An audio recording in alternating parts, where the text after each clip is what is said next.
আসন্ন ত্রয়োদশ জাতীয় সংসদ নির্বাচনের আগে ঝিনাইদহ ৪ আসনের বাংলাদেশ জামায়াতে ইসলামের মনোনীত প্রার্থী মাওলানা আবু তালেব অবৈধ অস্ত্র উদ্ধারে সর্বাত্মক অভিযান জোরদারের দাবি জানিয়েছেন।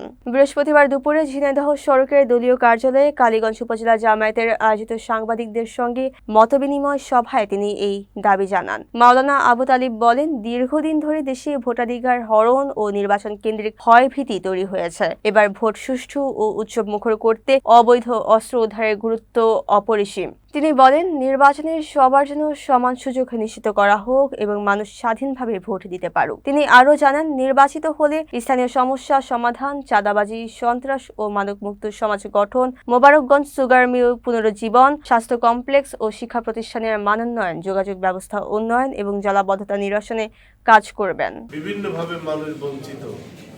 আপনাদের নায়েবে আমির ডক্টর শফিকুর রহমান আমার বয়স আমার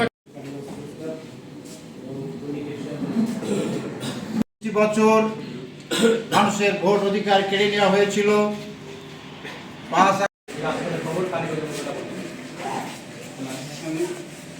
এই কালীগঞ্জের ময়দানে কালীগঞ্জ সাধারণ জনগণের প্রাণ পুরুষ। আমাদের বছরে দেশে অনেক জনপ্রতিনিধি এসছে, আমি 54 বছরের কথা বলি।